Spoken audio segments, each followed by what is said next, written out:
No estaba en los primeros altares, pero su nombre ardía en las oraciones que nunca se escribieron. Sofía no fue creada, fue recordada. Antes de los hombres, antes de los profetas, antes del verbo, ya estaba la sabiduría. No como idea, sino como presencia. Los antiguos la llamaban la que estaba con él antes de la creación. Pero cuando la luz se organizó en jerarquías, su rostro fue velado. Porque donde hay orden impuesto, la sabiduría libre es peligrosa. Sofía no hablaba en gritos. Se movía en sueños, en símbolos, en las dudas que los fieles no se atrevían a formular. Ella no pedía sacrificios ni templos. Pedía que el corazón arda, que la búsqueda no tenga fin. Y esa búsqueda encontró un cuerpo, el de una mujer llamada Magdalena. No fue casualidad, fue retorno, porque donde la memoria de Sofía dormía, una mujer debía encarnarla para que el mundo volviera a temblar. Magdalena no era prostituta. Eso lo escribieron los que temían su cercanía al verbo. Ella no era seguidora, era espejo. Mientras otros oían parábolas, ella veía entre líneas. Mientras otros buscaban señales en el cielo, ella comprendía los gestos en el polvo. No necesitó fe, tenía memoria. Y por eso, Jesús no la corrigió. La nombró, la eligió, no como discípula, sino como testigo del misterio. Pero cuando la iglesia comenzó a levantarse sobre cimientos de poder, la presencia de Sofía en Magdalena era una amenaza, porque no podían controlar lo que ella representaba, una luz sin sacerdotes, una verdad sin jerarquía. Sofía hablaba directamente al alma, sin rituales, y eso era imperdonable. El logos debía ser masculino, y si Magdalena lo encarnaba, entonces el orden debía temblar. Los primeros textos lo insinuaban. El Evangelio de María decía que ella recibió visiones que los otros no entendieron, que Pedro se enfureció porque el Salvador amaba a María más que a nosotros, que ella explicó lo que él le había revelado en secreto, y que los hombres callaron, no porque creyeran, sino porque temieron. Sofía no era un personaje, era el eco detrás del velo, el resplandor que ardía entre líneas. Su nombre fue tachado en concilios, sus enseñanzas quemadas en bibliotecas. Pero la luz no arde, solo se oculta, y en cada generación hay una mujer que la vuelve a oír, que sueña con letras que no entiende, pero que la queman por dentro, que llora sin razón al leer un evangelio, que siente que algo fue arrancado, no de un libro, sino de ella misma. En las catacumbas del delta egipcio fue hallado un fragmento del Evangelio de la Sabiduría. Decía, Sofía descendió no para enseñar, sino para recordar al alma lo que había olvidado en la carne. Y más adelante, ella habló en voz de mujer, y el mundo se cubrió los oídos. Ese texto no fue traducido oficialmente. Fue sellado en una caja de plomo y desapareció. Pero las palabras no mueren. Magdalena las llevó consigo, no como doctrina, sino como llama. Los antiguos decían que después de la crucifixión, ella no huyó por miedo, sino por resguardo, que se retiró al desierto no para esconderse, sino para preservar, que escribió un texto en el polvo de una cueva. El templo no es de piedra, es el cuerpo de la que recuerda. Sofía y Magdalena no fueron dos, fueron reflejo, dos rostros de la misma luz, dos notas del mismo nombre prohibido. Por eso el miedo, por eso la condena, porque si el verbo puede habitar en una mujer sin mediación, entonces el sistema se quiebra. Y lo que reina no es la autoridad, sino la sabiduría ardiente, la que no se enseña, la que se despierta. El concilio no empezó en templos, empezó en el corazón de los hombres que no soportaron verla hablar. Magdalena no gritaba, no predicaba, pero cada vez que abría la boca, la sala se dividía.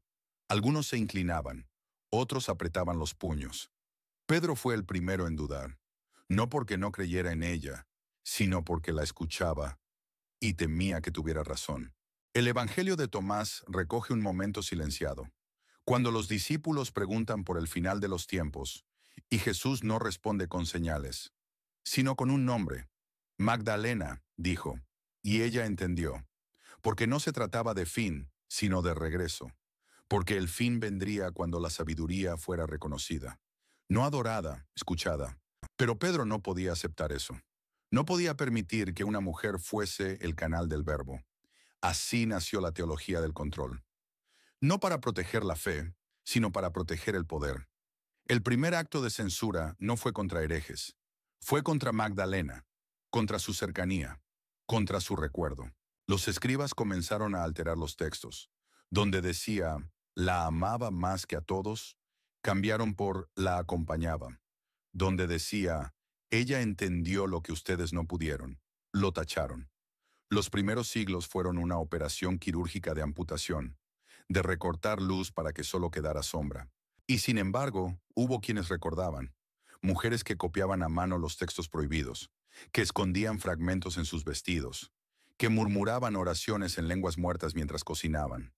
Ellas sabían que Sofía no había muerto, que Magdalena no había sido vencida, que el verbo no necesita púlpito, solo cuerpo dispuesto. Un manuscrito hallado en Nag Hammadi revela una escena imposible. Jesús besando a Magdalena en la frente. No como gesto carnal, sino como acto de reconocimiento, de transmisión. Los otros discípulos preguntan por qué ella, y él responde, porque ve, no porque cree, porque ve. La visión era lo que más temían, porque quien ve ya no necesita obedecer. Y si Magdalena veía, entonces su autoridad no venía de él, sino del mismo lugar que la de él, del mismo fuego, del mismo nombre, de la misma luz antes del mundo. Por eso fue convertida en prostituta, no por error, por estrategia, porque si una mujer es santa, pero peligrosa, hay que hacerla impura. Si habla verdad, pero desestabiliza, hay que decir que habla por deseo. Y si lleva la sabiduría, pero no por manos del varón, entonces hay que taparla con vergüenza. Durante siglos su imagen fue deformada. En pinturas la mostraban postrada, llorando, desnuda, jamás hablando, jamás enseñando, jamás de pie. Y sin embargo, los que conocían los textos verdaderos decían otra cosa. Ella no cayó a sus pies, él la levantó a su altura. Porque en el verdadero relato no hay maestro y alumna, hay dos que se reconocen. Y cuando la iglesia quiso sellar esa verdad, ocurrió algo que no esperaban. No ardió un templo, ardió un vientre. Una mujer en el siglo segundo, al leer un fragmento, comenzó a gritar en un idioma desconocido. Escribió con sangre en la pared. Ella aún habla, y arde en cada una que escucha. Intentaron encerrarla. Murió en silencio. Pero las palabras quedaron. Sofía y Magdalena eran una misma línea de fuego, no carne. Conciencia, no historia, presencia. Y aunque los hombres escribieron sus concilios, los márgenes de los manuscritos seguían llenándose de nombres tachados que regresaban en sueños. No fue una enseñanza, fue una transferencia. Entre Sofía y Magdalena no hubo palabras doctrinales, ni signos exteriores, ni fórmulas repetidas. Fue fuego, una luz que no venía de afuera, sino que se encendía adentro. La sabiduría no desciende con ruido, habita en el silencio. Y Magdalena fue el vaso que no se rompió cuando lo recibió. La escena jamás fue descrita en los evangelios canónicos, pero los textos velados la conservan como susurro. Sofía no apareció como figura, lo hizo como temblor. Magdalena estaba sola en la piedra, de noche, y el aire comenzó a vibrar. No escuchó una voz, sino su propio nombre al revés, y cuando lo repitió en su mente, vio más allá del velo, más allá del cuerpo, más allá del tiempo. Sofía no enseñó, activó. Desde esa noche, Magdalena dejó de preguntar, no porque lo supiera todo, sino porque ya sabía desde antes. El verbo era importante, pero no era la fuente. La fuente era la memoria. Y eso fue lo que comenzó a arder entre ellas, el recuerdo de un conocimiento anterior al mundo, de un tiempo donde la divinidad no tenía rostro, ni género, ni trono, solo luz. Y ese recuerdo es peligroso, porque no se puede institucionalizar, no puede ser canonizado. Quien lo toca, cambia. Magdalena cambió. Ya no lloraba junto a la cruz, miraba fijo, ya no buscaba al Maestro resucitado. Reconocía en sí misma la resurrección, no del cuerpo, del sentido. Por eso, después de la desaparición del Cristo, ella no evangelizó, encendía. Se acercaba a las mujeres, no les hablaba de dogmas, les decía, ¿recuerdas? Y algunas temblaban. otras lloraban, otras la abrazaban sin saber por qué, porque la luz de Sofía no convence, despierta, y por eso mismo fue perseguida. Una carta de los padres del desierto, oculta en Qumran, decía: eviten a la mujer que hace recordar, porque su lengua no necesita formar frases. Su aliento contiene la serpiente de la conciencia. Esa serpiente era símbolo antiguo de Sofía, no como mal, como revelación. Porque la sabiduría, cuando despierta, divide. Magdalena dividía sin hablar. Su sola presencia perturbaba. Donde ella pasaba, las mujeres soñaban. Los hombres dudaban. Los niños la seguían sin explicación. Era como si su cuerpo llevara una grieta, y quien la miraba veía a través. Y lo que veía no siempre era soportable. Por eso comenzaron los relatos falsos, que se exilió por locura, que huyó embarazada, que fue condenada por herejía. Pero ninguna versión explica lo esencial: ¿por qué aún hoy su nombre arde? ¿Por qué sigue apareciendo en visiones? ¿Por qué muchas mujeres la sueñan sin haber leído nada sobre ella? En ciertos monasterios secretos, las novicias eran llevadas a una sala sin imágenes. Allí se encendía solo una vela, y se les pedía guardar silencio durante horas. Algunas oían voces, otras se desmayaban, pero siempre una escribía una frase en la pared: ella está aquí, pero no vino sola. Porque donde arde Sofía, Magdalena es llama. Lo que compartieron no fue humano, fue la memoria del principio, y ese principio aún late bajo el altar, bajo las piedras, bajo los textos, en la carne, en la mujer que calla, pero tiembla, en la que no predica, pero recuerda, en la que, sin saber por qué, espera. La persecución no comenzó con fuego, comenzó con tinta, con tachaduras, con márgenes en blanco donde antes había nombres. El primer intento no fue destruir a Sofía y Magdalena, fue borrar la conexión, separarlas, hacerlas ajenas, hacer de una símbolo del desorden y de la otra sombra de un hombre. Pero el texto que respira regresa. Los escribas sabían que no bastaba con eliminar palabras, había que instalar otras. Y así Magdalena se convirtió en penitente, y Sofía en abstracción. Una fue carne sin sabiduría, la otra sabiduría sin cuerpo. Ninguna era ya amenaza, hasta que las mujeres comenzaron a recordar. En los siglos más oscuros, cuando las hogueras ardían más por miedo que por fe, algunas tejedoras, copistas, parteras, escribían símbolos en los dobladillos de los vestidos. Una M entrelazada con una S. Nadie supo por qué, solo que aparecía en manuscritos medievales, en vitrales olvidados, en códices prohibidos. En una abadía del norte de Galia, una novicia llamada Claire fue encontrada de rodillas, cubriendo las paredes de su celda con palabras que no sabía escribir. Entre ellas, ella no fue sola. La luz vino en dos, y una sostenía a la otra cuando el mundo las negó. Intentaron exorcizarla. Murió de fiebre, pero antes le susurró a otra: recuérdala. El recuerdo fue la llama que no pudieron apagar, porque no era memoria humana, era memoria del alma. Sofía no es personaje, es una función de lo eterno, y Magdalena, su fractal en carne. Juntas no enseñaban dogmas, despertaban conciencia, y eso era imperdonable. En el siglo XVI, en medio de una inquisición brutal, fue hallado un texto costurado dentro del forro de un misal. Decía: si ellas se tocan, el templo tiembla. Si se miran, el tiempo se pliega. Si pronuncia su unión, el silencio se quiebra. Nadie confesó su autoría. Fue destruido.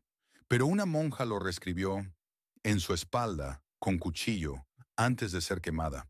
La iglesia intentó callar el eco, pero el eco nunca viene solo. Cada siglo trajo un nuevo susurro, en visiones, en cantos, en lenguas que resurgían en mujeres iletradas, en sueños donde dos figuras caminaban entre columnas rotas y sembraban palabras en la arena. El mar no las borraba, el mar las cantaba. Hoy las imágenes vuelven. Magdalena ya no llora, sostiene un libro. Sofía ya no se oculta en símbolos, se pronuncia. Y en cada mujer que no encuentra su lugar en los dogmas, en cada hombre que siente que algo falta en los evangelios, ellas regresan, no como herejía, como equilibrio. El secreto no fue destruido porque nunca estuvo en una sola página. Estaba disperso, como ceniza. Y esa ceniza aún arde, en manos que escriben sin saber por qué, en bocas que susurran nombres que nunca leyeron, en ojos que, al cerrarse, ven una llama doble, una que ilumina y otra que recuerda. Sofía y Magdalena no se fueron, solo esperaron, porque sabían que todo lo que es verdadero vuelve, no por fe, por fuego. No fue casual que la imagen de Sofía y Magdalena nunca apareciera juntas en los templos. Sabían que, si alguien alguna vez las pintaba lado a lado, el equilibrio de la historia se rompería, porque juntas no eran símbolo, eran código, y ese código abría puertas que el poder no quería volver a ver abiertas. En una capilla oculta de Sicilia, bajo 3 capas de cal, se descubrió un fresco. 2 mujeres de pie frente a una llama. Una sostiene una llave, la otra un espejo. No hay cruz, no hay trono, solo fuego. Los estudiosos la llamaron iconografía herética, pero una mujer mayor, al verla, susurró: ahí está, lo que nunca pudieron borrar. El fuego entre ellas no quema, transfigura. Donde Sofía es recuerdo eterno, Magdalena es carne consciente. Una nombra, la otra encarna. Y cuando se reconocen, el alma del que las mira cambia. Por eso la Iglesia evitó que aparecieran juntas. Porque donde están las dos, no hay obediencia, hay visión. En los círculos más antiguos del cristianismo oriental, había un ritual prohibido. No se leía, no se cantaba, se soñaba. Las mujeres dormían juntas en silencio, y al amanecer, una dibujaba en la arena lo que había visto. Casi siempre, 2 figuras en una cueva, abriendo un libro que no tenía letras. El libro brillaba, pero solo cuando lo abrían juntas. Ese libro invisible es el que arde aún en los márgenes de la historia. No tiene título, pero se siente. En el temblor de quien escucha un nombre antiguo, en la lágrima de quien nunca fue creyente, pero llora al leer un evangelio oculto, en la certeza sin prueba, en la fe sin altar, en la sabiduría sin dueño. Magdalena no fue olvidada, fue colocada en otro sitio, en el lugar de lo que no se puede definir, pero que sostiene todo. Y Sofía nunca se fue, solo esperó. Y cuando alguien vuelve a unirlas, aunque sea en la mente, aunque sea por un instante, el tiempo se fractura, porque lo que ellas custodian no es historia, es acceso. Acceso a un verbo que no fue escrito, a una verdad que no necesita ser dicha, a una llama que no se impone, solo se enciende y arde solo en quienes tienen la herida justa, la herida de haber sentido que algo falta, aunque todo esté dicho. Una vez una niña preguntó: ¿por qué Magdalena no está en los cuadros del cielo? Y la monja respondió: porque ella no subió, ella bajó otra vez, para buscarnos. Esa frase fue prohibida, pero quien la escuchó jamás la olvidó. Sofía y Magdalena no necesitan ser canonizadas. Ya fueron reconocidas, no por concilios, por corazones, por almas que no sabían sus nombres, pero lo soñaron, por mujeres que temblaron al tocar un libro sin entenderlo, por hombres que lloraron sin saber por qué, al mirar 2 figuras de pie en la sombra. Ellas no regresan con poder, regresan con eco, con grieta, con vibración, y cuando alguien las nombra, aunque sea en voz baja, el velo tiembla, no para asustar, sino para recordar que la historia no ha terminado, que aún falta una página. Y esa página, tú la estás escribiendo ahora.